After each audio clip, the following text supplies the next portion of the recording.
कि प्रोडक्ट्स बहुत सुंदर है, दिखने में बहुत अच्छा, लेकिन हम लोग यूज नहीं करेंगे।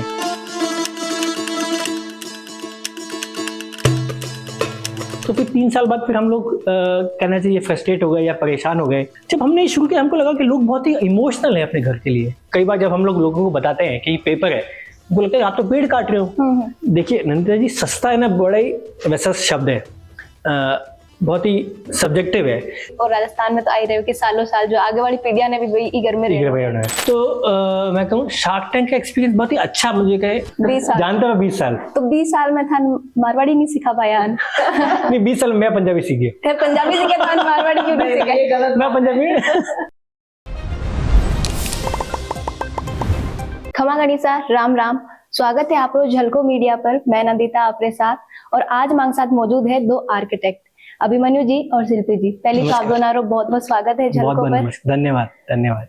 अब आप सोच रहे होला कि आर्किटेक्ट तो बहुत सारा है, तो आन दुनिया में इसी कई बात है जो आज जो है एड आ रखी है। तो खास बात आ है कि ये जो चीजा है वे कागज बनाया करे। अब हम जाना ला कि जो कागज जो चीजा बनावा को जो आइडिया है क्या आयो और शुरुआत जो है वे क्या करी। तो पहले अभिमन्यु जी आपको जानना चाहूँ कि कद कहीं जो है थंग मन में आयो कि कागज की जो चीजा है वे यूज में ली जा सके। एक प्रोडक्ट भी आप देख पा रहे हो कि जो पेन स्टैंड वगैरह बनाया हो। नंदिता जी से आपने बताया कि हम लोग दोनों ही आर्किटेक्ट हैं। जब मैं मेरी फर्स्ट मास्टर्स के लिए NID गया तो हमारा एक इलेक्टिव कोर्स था। वहां पे एक सज्जन आए, उन्होंने हमें हनीकॉम्ब दिखाया।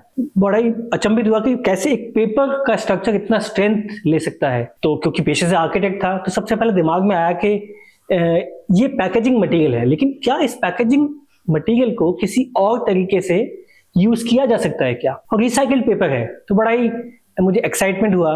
इस तरह का प्रोडक्ट, इस तरह का मटेरियल नया मुझे पता चला है, तो क्यों ना इसमें थोड़ी रिसर्च की जाए। तो फिर 6 महीने हमने उनके साथ में काम किया, सीखा कि हनीकॉम्ब कैसे बनता है, इसकी प्रॉपर्टीज क्या है। ये पेपर है लेकिन इसमें स्ट्रेंथ कैसे है, क्योंकि हनीकॉम्ब में क्या होता है कि एक षटकोण की आकृति होती है और एक षटकोण में 6 ट्रायंगल है, इसीलिए इसकी स्ट्रेंथ जो है बहुत ज्यादा होती है। तो हमारा आर्किटेक्ट माइंड सीधा इसी में गया कि हम लोग बिल्डिंग मटेरियल क्यों नहीं बना सकते। तब हमने रिसर्च करना शुरू किया और फिर हमने इसके पे कुछ एक्सपेरिमेंट किए कि क्या हम इसको यूज कर सकते हैं एज ए बिल्डिंग मटेरियल। तभी से इसकी शुरुआत हुई। जब पहले बार बताया था ने कि जो है कागज जो चीजें बना बाकी जो है देख रहा है और थानो शेयर करी कि यान की चीजें बना सके, तो आपने यान कुछ लागो कि मतलब क्या पॉसिबल हो पाए? इनको कोई क्वेश्चन आयो आपके दिमाग में या फिर कि ठीक है चलो शुरू करा एक बार के लिए? क्योंकि जैसे कि हम लोग आपको बताया कि हम आर्किटेक्ट्स हैं दोनों, तो हमने कागज से बहुत साल 5 साल काम किया है अपने आर्किटेक्चर, क्योंकि 5 साल की होती है। सो जब कागज को इस रूप में देखा तो ये लगा कि पहले तो कैसे हो सकता है। फिर जब फैक्ट्री गए और देखा कि इसका क्या तरीका है बनने का, तो वो चीज़ समहाउ क्लिक हो गई, क्योंकि शायद हमने 5 साल इतना प्रैक्टिकल उसमें पढ़ा था कि ऐसे होता है कि वो एक यूनिफॉर्म लोड जो डलता है उस वजह से उसके स्ट्रक्चर में वो स्ट्रेंथ आती है। तो हम लोगों ने बहुत एक्साइटेड हुए उसको देख के और फिर उसके साथ काम करना शुरू किया। शुरुआत आप कदू करी खुद का प्रोडक्ट बनावा की? शुरुआत की हमने 12 साल पहले। तो जब हम लोग वापस मास्टर्स करके जयपुर आए, अपना स्टूडियो ओपन किया फॉर आर्किटेक्चर प्रैक्टिस में, तब हमने सोचा क्यों नहीं हनीकॉम्ब से कुछ प्रोडक्ट्स या कुछ बनाए जाए। बिल्डिंग मटेरियल हमने बनाया तो क्या हम हमारे प्रोजेक्ट्स में उसको यूज कर सकते हैं। काफी क्लाइंट से बात की, सबको बहुत पसंद आया कि प्रोडक्ट्स बहुत सुंदर है, दिखने में बहुत अच्छा, लेकिन हम लोग यूज नहीं करेंगे। क्योंकि आप जानते हैं कि जब हम लोग एक मकान बनाने जाते हैं तो एक दिमाग में होता है कि बिल्डिंग मटेरियल बहुत ही हैवी होना चाहिए, बहुत ही मजबूत होना चाहिए, लाइट वेट नहीं होना चाहिए और 100 साल तक चलना चाहिए। ये हमारी जो मेंटालिटी है उसको तोड़ना बड़ा मुश्किल था। तो क्लाइंट सबको इसको पसंद सभी करते थे, लेकिन उसको यूज नहीं करना चाहता था। तो हुआ क्या, हम लोग छोटे छोटे प्रोडक्ट बनाते लेकिन वो कभी बिजनेस की तरह से शुरू नहीं हुआ, वो हमेशा हमारी हॉबी ही रह गई। तो फिर हमको 3 साल हमने प्रैक्टिस की, काम भी किया, बहुत सारे प्रोजेक्ट्स में करने की कोशिश भी की, कई जगह छोटे मोटे कुछ किए भी, लेकिन वो बिजनेस का रूप नहीं ले पाया। तो फिर 3 साल बाद फिर हम लोग कहना चाहिए फ्रस्ट्रेट हो गए या परेशान हो गए। लगा कि अगर इसको कुछ आगे ले जाना है तो हमको कुछ नया करना पड़ेगा। क्योंकि हमारे पास जिस तरह के क्लाइंट्स आते थे वो हमेशा यही कहते कि ऐसा बना दो, वैसा फोटो लेके आते, ऐसी बिल्डिंग बना दो। तो उसमें पैसा तो था, वो सैटिस्फैक्शन संतोष वाली चीज नहीं थी। तो हमको लगा कि कुछ नया करते हैं। तो हमने क्या किया, हमने हमारा स्टूडियो बंद किया और हम अगले 3 साल के लिए इटली चले गए सेकंड मास्टर्स करने के लिए। तो वहीं पे हमने फिर इस आइडिया को डेवलप किया। अब कियान है राजस्थान में आपको जो है बिजनेस, अब कियान लोग पसंद कर रहे हैं? तो मैं आपने बताऊं 2018 में हाई कोर्ट राजस्थान बजरी पे बैन लगा दिया। अब बजरी बहुत मेन कंपोनेंट है। जब हम लोग प्लास्टर करते हैं बजरी बहुत ही इंपॉर्टेंट है। अगर बजरी बंद तो प्लास्टर बंद तो ईंट की दीवारें बंद। तो तब हमें लगा कि ये सही समय है इस बिल्डिंग मटेरियल को आगे ले जाने का, क्योंकि बजरी के भाव 5 गुना 10 गुना बढ़ गए थे। तो हमें लगा अब लोग इस तरफ आएंगे कि ऐसा कोई मटेरियल हो जो फैक्ट्री में बन के आए, हमारे घर पे आके इंस्टॉल हो जाए और कमरा तैयार हो जाए या घर बन जाए। तो अब इस चीज को काफी बूस्ट मिला। और उसी दौरान जो केंद्र सरकार ने भी सबका आवास सबका विकास एक योजना शुरू की। उसमें उन्होंने कहा अगले 5 सालों में हम 20-25 लाख लोगों को घर देंगे। और जब हम लोग ट्रेडिशनल मटेरियल यूज करते हैं तो जो समय होता है उसको हम लोग कम नहीं कर सकते, क्योंकि एक ईंट की दीवार को बनने में जितना समय लगेगा वो फिक्स है। उसके बाद उसको प्लास्टर होगा, उस पर तराई होगी, उस पर पेंट पुट्टी सब कुछ होगा, उसका समय लिमिटेड है। लेकिन उसी समय को हमने 1/10 कर दिया। मतलब जैसे एक ईंट की दीवार एक दिन में बनती है तो हम लोग 1 घंटे बना देते हैं। तो उससे हमें काफी एनकरेजमेंट मिला।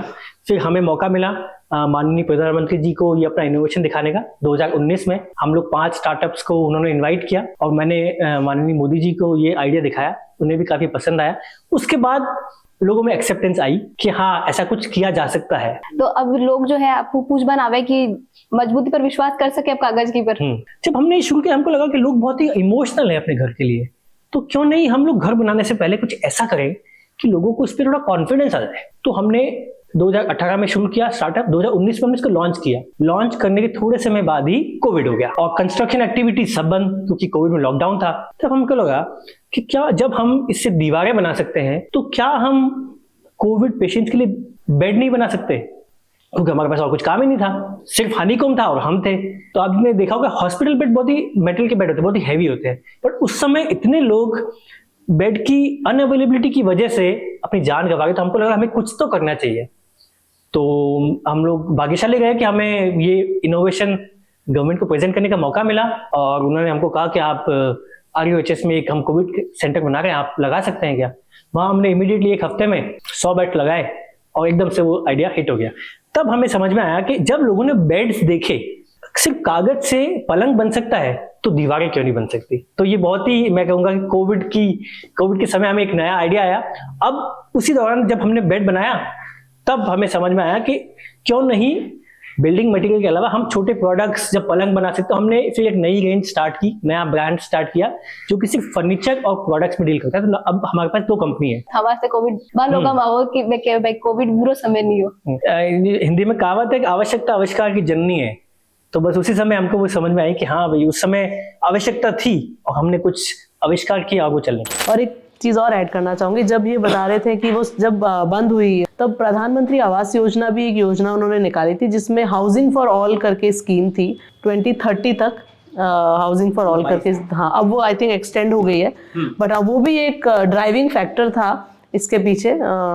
जब रेत बंद हुई फिर ये स्कीम चालू हुई, अफोर्डेबल होम्स की थोड़ा सा रिक्वायरमेंट बढ़ी, तब ये चीज़ उसको और हमने पुश किया।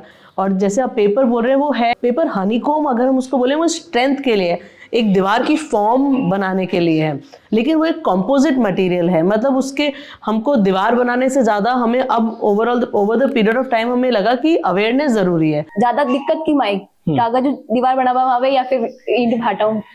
देखिए सबसे सिंपल बात इसमें यह है कि जो प्राकृतिक मटेरियल है सब खत्म हो गए हैं। आप देख लीजिए पत्थर खत्म हो रहा है, रेत खत्म हो रही है, और ये इंडस्ट्री सबसे ज्यादा कार्बन एमिशन के लिए जिम्मेदार है। तो हाँ, तो जैसे शिल्पी ने बताया 40% ऑफ द टोटल एमिशन जो है कंस्ट्रक्शन इंडस्ट्री खुद करती है, क्योंकि हम लोग वही पुराने ट्रेडिशनल मटेरियल्स यूज कर रहे हैं। कई बार जब हम लोग लोगों को बताते हैं कि ये पेपर है, उनको लगता है आप तो पेड़ काट रहे हो। हम उनको ये क्लैरिफाई करते हैं, बताते हैं कि ये पेड़, हम लोग पेड़ नहीं कट कर रहे हैं, ये जो पेपर है जो कि वेस्ट पेपर से रिसाइकिल होके बना है। तो वहां पे हम लोग कार्बन जो एमिशन है उसको 70% कम करते हैं। तो आप ये देखिए, एक तो आप प्राकृतिक जो रिसोर्सेज है मटेरियल उसको बचा रहे हैं, CO2 एमिशन कम कर रहे हैं, समय इतना कम कर रहे हैं, प्लस स्ट्रेंथ जो है वो मटेरियल की वो ईंट से 2.5 गुना है, प्लस कोई समय लगता नहीं। आप हमें ऑर्डर देंगे, हम लोग 3 हफ्तों में आके आपका घर जो भी आपने बोला है वो हम आके असेंबल कर देंगे। तो ये जो समय की बचत है, जो नेचुरल रिसोर्सेज की बचत है, तो उसमें ये हर मायने में जो ट्रेडिशनल मटेरियल से उनसे अच्छा है। तो आपको दिखने में, स्ट्रेंथ में कोई समस्या नहीं आएगी। पत्थर वगैरह, ईंट वगैरह बस सालों साल चले, तो यानी दीवार भी सालों साल चले। तो हमारे मटेरियल की जो लाइफ है या फिर उसका जो 30 साल तक है, अगर वो बाहर की तरफ यूज करेंगे, मिनिमम कम से कम 30 साल, क्योंकि हमने प्रूव कर दिया। और अगर आप उसको अंदर यूज करते तो वो और 45 साल हो जाती है। तो मुझे लगता है कि 30 आजकल की जो जनरेशन है, आजकल का जो समय है, उसमें अगर कोई चीज 30 साल भी चल जाती है तो मुझे लगता है कि एक इंसान की आधी जिंदगी निकल जाती है। तो मुझे लगता है कि और आजकल वो जमाना नहीं है कि हम लोग चीजें सालों सालों के लिए बनाएं। प्लस हमारे मटेरियल में एक चीज अच्छी बात और है, अगर आप एक स्टोन की दीवार बनाएंगे या ये ईंट की दीवार बनाएंगे, ईंट की दीवार कम से कम 6 इंच मोटी बनेगी। तो आप देखिए कितना आजकल घर छोटे हो गए, जगह कम हो गई। तो आप बात देखिए, हमारी दीवारें सिर्फ 3 इंच जगह लेगी और आपको फ्लोर स्पेस ज्यादा मिलेगी। इसमें नंदिता जी एक चीज मैं बताना भूल गया कि जो हमारी दीवारें हैं, अगर आप कभी होटल गए हो तो वहां पे आप जब रूम आसपास होते हैं, पास कई बार हमें लगता है पास वाले रूम से आवाजें आ रही है ये सब, तो हमारे वाले उसमें है कि साउंड इंसुलेशन जो है वो बहुत आपको अच्छा मिलेगा। आपको बिना किसी आपको वहां जो पास वाला रूम है वहां से आवाज नहीं आएगी। तो होटल इंडस्ट्री के लिए बहुत ही अच्छा इनोवेशन है ये। अब जब आप बात करें लागत की कि जो घर बनावा बहुत सारी लागत लगे, आजकल तो सब चीजें महंगी भी होगी। तो जो एक मायने है जो कितना परसेंट है जो भाई लोगों सस्तो पड़ी अगर मटेरियल को यूज कर भाई घर बनवावे। देखिए नंदिता जी, सस्ता है ना बड़ा ही वैसा शब्द है, बहुत ही सब्जेक्टिव है। सस्ता मैं आपको अगर कहूँ कि सिर्फ कॉस्ट में हम लोग थोड़े से ज्यादा है, लेकिन हम लोग जो समय की बचत करेंगे, रिसोर्सेज की बचत करेंगे, अल्टीमेटली वो आपको लंबी अवधि पे वो सस्ता ही पड़ेगा। हमारा मटेरियल क्योंकि मॉड्यूलर है, हम लोग फैक्ट्री में बनाएंगे, ऑलमोस्ट सेम होगी, ठीक है। लेकिन अगर एक ईंट का घर 6 महीने बनता है, हमारा 6 हफ्ते में बन जाएगा। तो ये जो समय की बचत है, जितने समय में आप एक बनाएंगे उतने समय में आप कितने सारे बना देंगे। वो जो लोकल जगह है उसके हिसाब, जैसे मैं जोधपुर गया तो मैं जोधपुर का पत्थर यूज कर सकता हूँ। उसके आगे जैसे मैं सिक्किम गया, वहां पे लकड़ी के घर बनते, तो वहां पे मैं लकड़ी यूज करूंगा। तो ये पूरी तरह से कस्टमाइजेबल है कि आप इसको आपकी लोकल जो वेदर है, जो कि लोकल मटेरियल है, उसके हिसाब से आप इसको हमें बता दें, साहब हमको इस तरह का मटेरियल चाहिए, वैसे हम लोग उसको बना के फिर आपको दे देंगे। एक जो है आ समस्या पे आया करे कि जो दीवार वगैरह अब हम सीलन नाम लाग जाए, तो ये प्रोडक्ट के साथ भी समस्या रहे। सीलन समस्या दीवार की नहीं है, ठीक है, पाइप की है, पाइपिंग की है, तो वो समस्या किसी में भी आ सकती है। बट हमारे वाले में क्या है, जहाँ पे भी टॉयलेट या ऐसी कोई चीज, जहाँ पे किचन है, जहाँ पे गीला, जहाँ पे पानी का इंटेक आ सकता है, वहां पे हम लोग डबल दीवार बनाते, एक दीवार तो उसके बीच में पाइप, फिर एक और दीवार। तो जब भी कोई, जैसे कि शिल्पी ने बताया, कोई लीकेज है, कहीं सीपेज हो रहा है, तो हम उस पैनल को हटा के नया पैनल लगा सकते हैं। खराब हो जाता है तो हम लोग उसको दीवार में चुनाई नहीं। अभी क्या आप देखेंगे, पाइप दीवार में चुन दिए जाते हैं। अब उसको हटाना, कुछ लीकेज है तो सब पानी में से निकल, तो आप उसको टाँचेंगे, फिर उसको पाइप को निकाल। हमारे वाले में क्या, पैनल हटाया, पाइप एक्सपोज दिखेगा आपको, आप उसको रिपेयर कीजिए, पैनल वापस लगा दीजिए। आप जो है अभी घर वगैरह बना रहे हैं, तो राजस्थान में बना रहे हो या फिर बाहर जटे जाओ बटे फॉरेन, क्योंकि ये सब चीजें मन लागे कि जाने फॉरेन वाले जल्दी अडॉप्ट कर लेवे, अपन देसी लोग हैं बन थोड़ी कम समझ रहे हैं। सही है। तो अभी तो हम लोग जयपुर में भी कुछ किए हैं अभी हमने, लेकिन हम ज्यादा बाहर है। जैसे अभी हम लोग अफ्रीका में, इथियोपिया में कुछ घर बना रहे हैं। अफ्रीका, इथियोपियन गवर्नमेंट से हमारा कॉन्ट्रैक्ट हुआ है, तो मेरे साथ में कुछ अफ्रीका के इनोवेटर भी हैं, और रॉयल एकेडमी ऑफ लंदन के साथ मिलके हम लोग इथियोपिया में घर बना रहे हैं। तो होपफुली जब हम वहां बना देंगे तो शायद भारत वालों को भी थोड़ा समझ में आ जाएगा। तो हम लोग उसके बाद यहाँ पे भी उस स्केल पे हम लोग बना रहे हैं, लेकिन जिस तरह की हम जितना नंबर हम चाहते हैं उतना नहीं है शायद, क्योंकि अडॉप्शन अभी भी थोड़ा स्लो है। कंपेरेटिव इंडिया की बात करें तो नॉर्थ में थोड़ा सा और स्लो है, साउथ में लोग थोड़ा ज्यादा समझते हैं इस चीज को। ये चीज हमने रियलाइज की रिसेंटली। इसलिए हम अवेयरनेस, जैसे हमने कहा, हमारा ध्यान अवेयरनेस पे भी है कि थोड़ा अवेयर किया जाए लोगों को कंपोजिट प्रोडक्ट के बारे में, प्लस खाली पहले हनीकॉम के बारे में। इसलिए हम कुछ यूनिवर्सिटीज़ के साथ भी कोलैबोरेट कर रहे हैं, उनके स्टूडेंट्स को हम लोग कुछ वर्कशॉप्स लेते हैं, बताते हैं कि पेपर हनीकॉम ये होता है, क्योंकि बच्चों को भी अवेयर करना, वही नेक्स्ट जनरेशन है ना, वही फ्यूचर जनरेशन है, उनको बताना कि ये पेपर हनीकॉम है, इसकी स्ट्रेंथ कंपेरेबल है दूसरे मटीरियल से। तो वो जब अपने हाथ से उसको यूज़ करते हैं तो वो एक बहुत बड़ा अचीवमेंट है हमारे लिए। तो यूनिवर्सिटीज़ के साथ हम लोग मतलब ये अवेयरनेस का जरिया है। आप राजस्थान में बिलोंग करया करो, तो की जगह बिलोंग करो? जोधपुर। जोधपुर में तो घर वाला ने बताया कि मैं पेपर की चीजें बनावा लाग रही है, तो घर वाला का क्यों? घर वालों को तो अभी भी विश्वास नहीं है, उनको ये ज्यादा आइडिया नहीं कि हम लोग, वो भी ये पूछते करते कि तुम करते क्या हो या फिर करना क्या चाहते हो। तो अभी भी उनको पता है कि हम कुछ करते हैं, लेकिन एग्जैक्टली क्या करते हैं वो चीज थोड़ी सी तो। पर इस मामले में मेरे साथ ये अच्छा लगा कि घर वालों ने कभी रोका नहीं मुझे कि तुम कुछ करना चाहते हो, कि तुम जॉब ही करो, ये क्या कर रहे हो। वो चीज कभी उनके एंड से हुई नहीं कि कभी तुम्हें ठीक लगता है तो करो। तो वो चीज मेरे साथ में अच्छी है कि उन्होंने कभी रोका नहीं मुझे। जैसा कि अभी रिसेंटली हम लोग शार्क टैंक इंडिया, जब हम टीवी पे आए तो बहुत लोग हमें पहचानने लगे कि हाँ भाई अभिमन्यु शिल्पी भी हनीकॉम से कुछ करते हैं। तो वो मोमेंट देख के घर वालों को लगता है कि हाँ कुछ तो अच्छा करे हैं। अच्छा, जानते बताए शार्क टैंक में गया तो बट को जो सफर हो क्या रियो जो जज वगैरह बंद थे जो खुद का मटेरियल के बारे में कन्विंस कर पाया। तो मैं कहूँ शार्क टैंक का एक्सपीरियंस बहुत ही अच्छा, मुझे कहना चाहिए लाइफ टाइम एक्सपीरियंस जो कहते हैं, बहुत ही ऐसा वाला लाइफ टाइम एक्सपीरियंस था। लेकिन जैसा कि हमने बताया, जो प्रोडक्ट्स वाला जो सेक्शन है वो हमने कोविड के बाद शुरू किया, और हमारा मेन बिजनेस है कंस्ट्रक्शन मटेरियल। तो ये जो प्रोडक्ट्स है सब कोविड के समय जब हमने बेड बनाया उसके बाद शुरू हुई। तो मैं कहूँगा कि जो ओवरऑल एक्सपीरियंस था बहुत ही स्मूथ था। उन्होंने हमको अच्छे से पैम्पर किया, हमें वहाँ पे प्रेजेंट करने का मौका मिला। शार्क से बड़े ही प्रैक्टिकल फीडबैक मिले। उन्होंने कहा कि अभी आपका अर्ली स्टेज है, लेकिन वहाँ जाके जो हमें उस मंच पे जाके जो विजिबिलिटी मिली, जो प्यार मिला, वो अनमैचेबल है। मतलब वहां जाके हम लोग को बहुत सारी चीजें पता लगी कि हाँ यार ये चीजें ऐसे होती है। तो जो विजिबिलिटी थी वो बहुत ही अच्छी थी। मतलब मैं तो कहूंगा कि कुछ खोने को नहीं है, मतलब जो भी मिला पॉजिटिव ही मिला। हालांकि हमें डील नहीं मिली, लेकिन वो हमारा मेन मोटो था भी नहीं। क्योंकि पेपर हनीकॉम बहुत लाइट वेट है, इसमें कटिंग पेस्टिंग है। वैसे हम अभी तो पेपर हनीकॉम मशीन से ले रहे हैं, लेकिन हम दीवारों के अलावा और भी जैसे प्रोडक्ट्स हैं, जैसे और भी कुछ चीज़ें बना रहे हैं, जैसे फॉल सीलिंग्स हुई या फिर अकॉस्टिकल टाइल्स हुई। क्योंकि उसमें क्या करना है, आपको इसकी कटिंग पेस्टिंग करनी है मटेरियल की, और उसके ऊपर एक हम लोग नेचुरल वूल यूज़ कर रहे हैं, तो वो वूल लगा रहे हैं। तो उसमें हम काफ़ी औरतों का इन्वॉल्वमेंट कर रहे हैं। हम लोग कुछ NGO से भी कोलैबोरेट कर रहे हैं, जिनके साथ हम लोग औरतों के साथ मिलकर कुछ काम करें। तो वो एम्प्लॉयमेंट का पार्ट है। और हमारी कंपनी में भी अगर हम देखें तो 40% वुमेन ही इन्वॉल्व है, क्योंकि ये मटेरियल जब बोर्ड्स लगने के बाद बोर्ड्स का वेट है, इसमें आपस में ऐसा कोई वेट नहीं है। तो बिल्कुल हम लोग का, और प्लस इसमें ट्रेनिंग और स्किल डेवलपमेंट भी, अपार्ट फ्रॉम वुमेन, जो ओवरऑल अगर अपन बात करें, जैसे आप बोल रहे हैं बेरोजगारी की समस्या है, कि हम लोगों को ट्रेन करते हैं कि अपना प्रोडक्ट कैसे बनाया जाए और इसको इंस्टॉल कैसे किया जाए। जब तक ट्रेन करो तो कोई अगर सीखना चाहे तो बिन जो है ज्यादा टाइम लागे, या फिर इजीली, या फिर वो सीखने के लिए जरूरी थोड़ी कि भाई आर्किटेक्ट की पढ़ाई करनी। ये इंस्टॉलेशन सीखने के लिए कोई आर्किटेक्ट की पढ़ाई जरूरी नहीं है। आपको बस बेसिक पता होना चाहिए। जो बेसिक एक मजदूर, एक जो ठेकेदार है, जो भी कारीगर है, जो भी कंस्ट्रक्शन में काम करता है, उसको बेसिक मटेरियल, ईंट के साथ काम किया, पत्थर के साथ काम किया, उसको बेसिक चीजें थोड़ी सी पता है, उसको हम ट्रेन करते हैं कि ये मटेरियल ऐसे लगाते हैं, इसमें ऐसे जॉइंट होता है, वो सब चीजें हमको देते हैं। उसके बाद बहुत ही आसानी से वो सीख जाते हैं। कोई ऐसा कुछ रॉकेट साइंस नहीं है। तो बहुत ही अच्छी बात और बहुत ही अच्छा प्रोडक्ट जो है, जान आप देख पा रहे हो कि टिश्यू पेपर रखबा को जो बॉक्स बना रखा है, थोड़ा सा दिखाओ कि हाँ शिल्पी। जैसे टिश्यू पेपर होल्डर है। अब ये होटल इंडस्ट्रीज जिनमें बहुत ही रेगुलर यूज़ होता है, उनके लिए बहुत अच्छा प्रोडक्ट है। जैसे आप ये देखेंगे, ये इसको आप स्ट्रेच कर सकते हैं, और जैसे जैसे आप टिश्यू लेते जाएंगे वैसे वैसे इसमें से टिश्यू निकालेंगे और ये कोलैप्स होता जाएगा। ये जो हनीकॉम जो दिख रहा है, वो हनीकॉम इस तरीके से नीचे होता जाएगा। फिर आप तो ये बहुत ही इनोवेटिव और बहुत अच्छा प्रोडक्ट है होटल इंडस्ट्री के लिए स्पेसिफिकली। ऑफ कोर्स घरों में भी यूज हो रहा है, लेकिन वहाँ के लिए। जैसे कि दीवारें कम पतली है, वैसे ही ये प्रोडक्ट ऐसे हैं कि आप जब आपको जरूरत है आप इसको यूज करें, जब आपको जरूरत नहीं आप इसको समेट के रख दे। तो ये कोई भी जगह नहीं लेगा। तो आइडिया यही था कि हम लोग जो भी कुछ बनाए वो ऐसा बनाए कि वो जगह कम ले, और जब भी आपकी यूटिलिटी उस हिसाब से बड़ा छोटा हो जाए।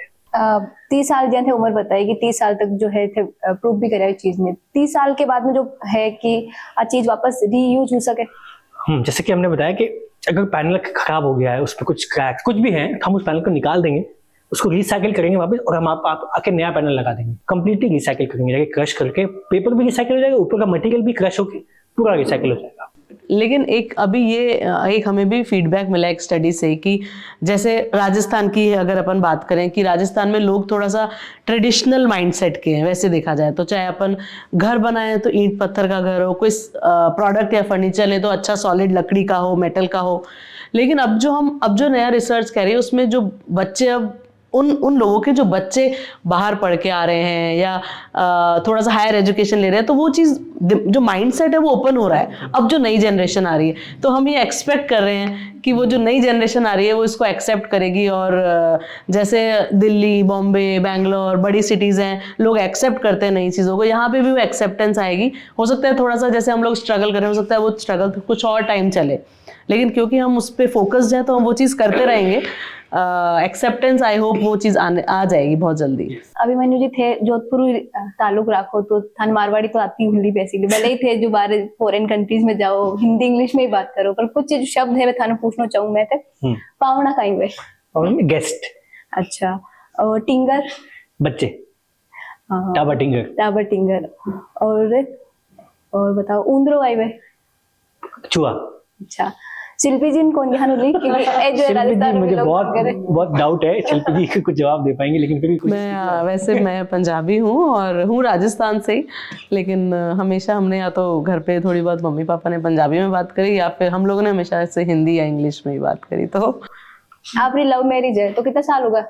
10 साल, शादी में 10 साल, 20 साल। जानते हो 20 साल। तो 20 साल में था मारवाड़ी नहीं सिखा पाया नहीं 20 साल में मैं पंजाबी सीख गया। फिर पंजाबी सीखे तो मारवाड़ी क्यों नहीं सीखे? मैं पंजाबी कभी मौका ही नहीं पड़ी हो। हम लोग सोचते हैं कि जो जैसे है उसको एक्सेप्ट कर लेंगे। अच्छा क्योंकि कभी ऐसे जोधपुर में रहे नहीं, हमेशा बाहर बाहर ही रहे, तो वो चीज कहना मैंने पापा मम्मी आपस में मारवाड़ी में बात करते हैं लेकिन हमसे हिंदी में बात करते, और हम दादी जी से मारवाड़ी में बात करके वो हमसे वापस तो समझते भी हैं, बोल जरूरत पड़ती तो बोल भी लेते हैं। लोकल लेबर से कई बार बात करनी होती है, तुम्हारे समझाना हो तुम्हें समझा दूं, हाँ। यूं कर दे भाई, यूं करते हैं, यूं मत कर, यूं मत कर। तो मैंने कहा है कि सर्वाइव करे, पर इतना साल हो गया तो पर थोड़ा बहुत टाइम लगे मैंने भी। तो आप कोशिश करिए कि अन भी सिखा पाओ। मैं पूरी कोशिश करूंगा कि शिल्पी भी सीख जाए मारवाड़ी। बहुत बहुत धन्यवाद आपको कि आप आया और थांगा जो चीजा है दिखाया और दर्शकों जो इतनी सारी बातें शेयर करी कि तरीका यूज करो। थैंक यू धन्यवाद नंदिता जी, थैंक यू।